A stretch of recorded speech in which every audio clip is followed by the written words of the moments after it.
So I think our next show will be next Wednesday. It'll be after the national championship. So those way too early rankings will come out from ESPN and all these different outlets. Where do you think South Carolina will be placed? I kind of have an idea, but I was interested to see what you thought. I'm thinking 15, somewhere in there, 15 to 17. I could just see them. I don't think they'll go higher. I wouldn't be surprised if they go higher than 15, like into that 10 to 15 range. But I don't think. What? Go ahead. Yeah, I think that they have so much name recognition for the first time in a while. South Carolina has name recognition with like the general media. I think that, and look, sounds awful to say, but I truly, in my heart of hearts, have no faith in any, like, in 99% of media members to do their homework and do their job. And I'm not saying I think South Carolina should be a top 5 team in the country, top 18, top 10 team in the country, but they're going to be a heck of a lot of media folks that are putting these polls out.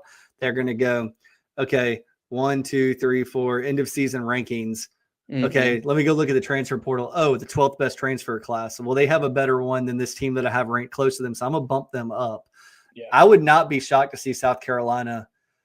I'm going to say in the majority of polls, they're going to be somewhere 8 to 15. Okay. I don't think they're going to drop far behind 15 just because of Lenore Sellers and Dylan Stewart and the transfer portal rating. Because they're just going to look and say, okay, where are the best quarterbacks? Okay, how did they finish last year? Okay, who did they beat? Oh, they're going to look at the schedule. They beat Texas A&M by 24. They won 6 of their last 7 games. They return key pieces. They got the number 1 recruiting class in the country, whatever.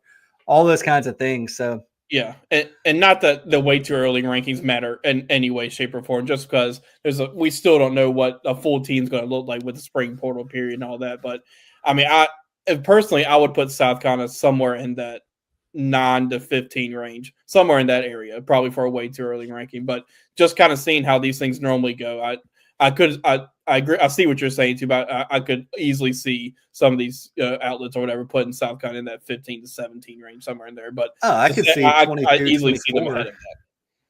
Yeah, I think if you were to do I think the outliers, there's going to be somebody that doesn't put South Carolina in the top 25. Like that's going to happen too. But Alex, like we talked about, it's so important to be ranked high early. So I mean, you're never going to win a national title in the preseason, but you put yourself in a daggum good position to be in the playoff starting high and, just winning the games you should win and maybe sneaking some out and moving up and other teams losing.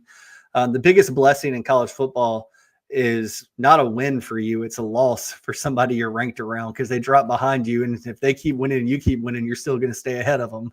So that's just what that is.